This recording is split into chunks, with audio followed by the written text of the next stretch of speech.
This program is sponsored by Zakat Kenya. Zakat Kenya, fulfilling an obligation. Every day, thousands struggle to afford food, education, and basic healthcare.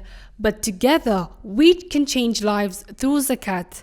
Through your zakat and sadaqah, we educate children, empower individuals, support businesses, fund healthcare, and provide relief for the most vulnerable in our community. Last year, we helped many, but there's still more to do. With your support, we can reach even more people in need. Your zakat is their hope. Donate today and be the reason someone smiles tomorrow. Zakat Kenya, fulfilling an obligation.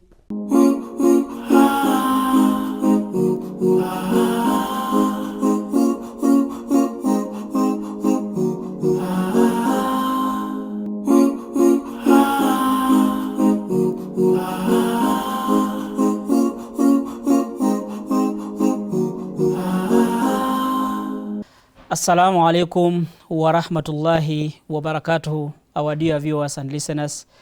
Welcome again to the show, The Spirit of Ramadhan.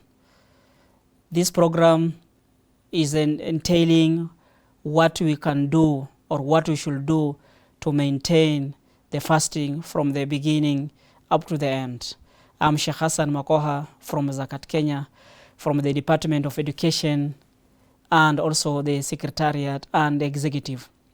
So last time we talked about the pitfalls, some of the pitfalls that one should avoid during the month of Ramadan.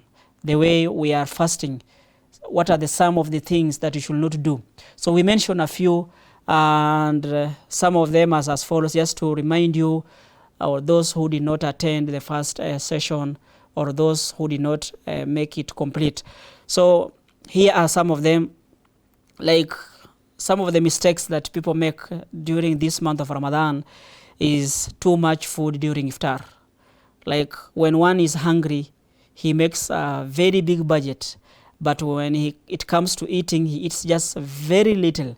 Now food is made a lot. We have this, we have samosas, we have mishkaki, we have bajia, we have chipsi, we have whatever. You know, you have a lot but that you have prepared. But what will be eaten, it will be very little. So you should avoid too much food during iftar. The other thing is free mixing, iftar parties. You also have iftar, some have iftar parties. And something funny is that iftar parties are organized for those who are able to get food for iftar. Like you may get, let me say, maybe someone is organizing an iftar party for a company, someone is organizing for a politician, someone is organizing an iftar for some people.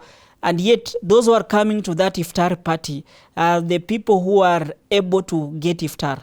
So the main objective of iftar, it should be for those who are not able to get the iftar, those who are in need, those who are poor. So these iftar programs should be organized for them, not for those who are able. So also we have other mistakes that people make, spending too much time in shopping malls, especially for budgeting. You want this, you want that, you want this, you want that. Also is something that you should avoid. The other thing is indecent activities during the month of Ramadan. Like after iftar, people have already broke their fast. Some even don't pray Maghrib. Some go, now it's as if the gate have been opened for them. They can go and smoke, they can go and eat mira, they can go and chat, they can go and do what they are doing. But remember, they have broke the fast, but they have not prayed Maghrib because of just they were only after fasting. Also,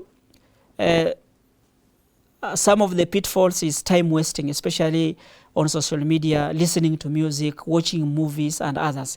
So we shall avoid this because they reduce the thawab, or the rate of the thawab that one has to earn. Also, we have to balance with what we are doing as ibadah and our normal activities. So today, inshallah, we are going to look at reconnecting with the family. How one should reconnect with the family in this holy month of Ramadan. What ways are you going to use so that you can reconnect with your family in this holy month of Ramadan? Islam strengthens the bonds of a human being, like the relative or the friends or the colleagues.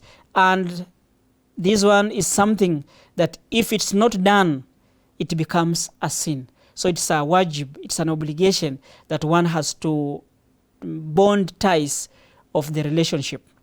Now, Ramadan is a time to deepen your spiritual awareness, but it can also be a time to strengthen the family bonds, like spending time with the family together, like reading Quran together.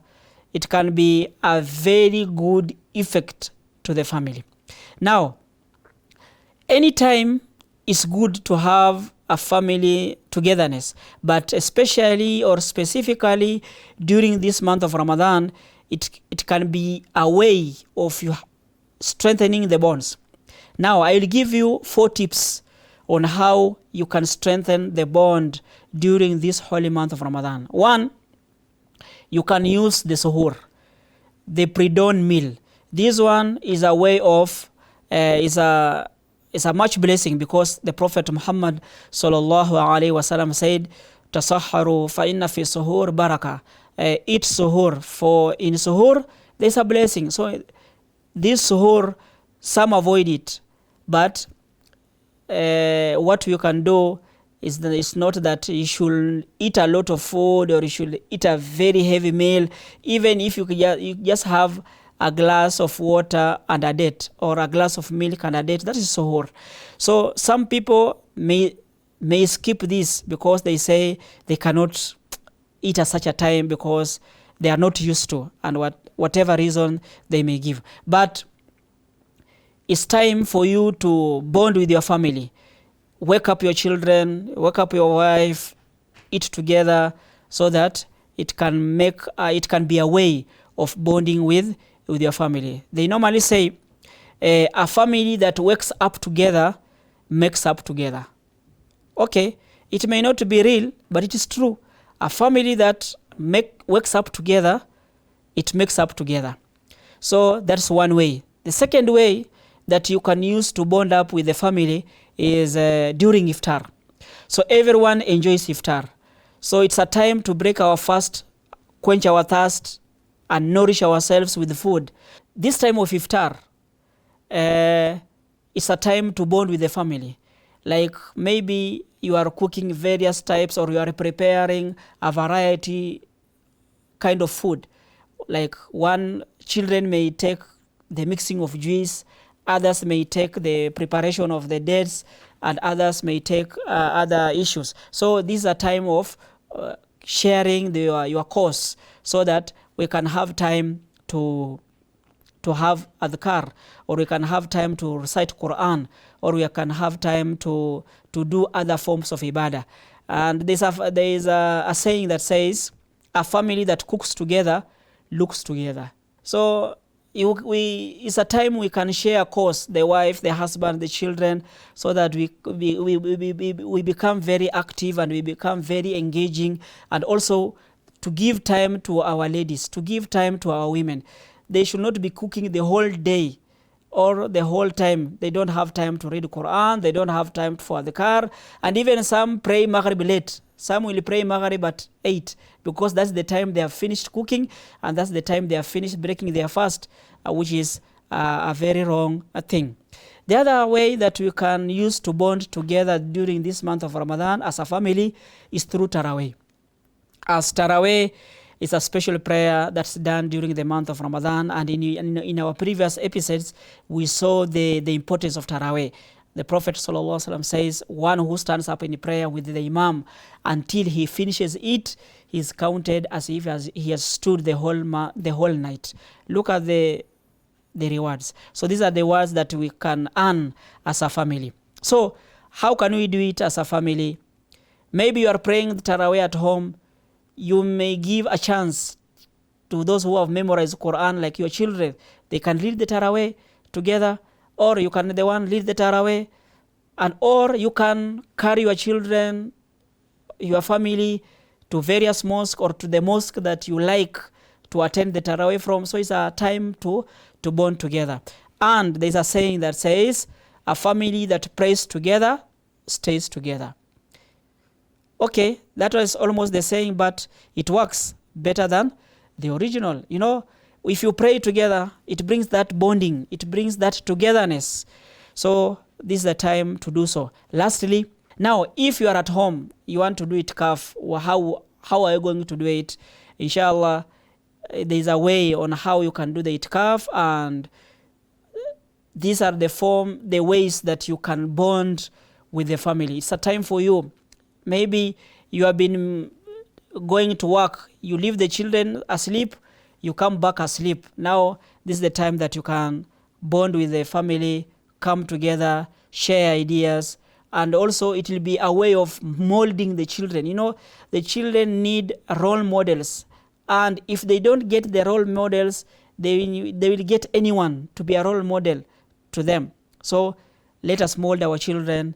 Let us be with our family during this month of Ramadan, using the 4 ways that I've mentioned. And inshallah, may Allah make us be among those who hear and adhere to what they've heard. And for that, I wind up my session today about the reconnecting with the family. Assalamu alaikum wa rahmatullahi wa barakatuhu.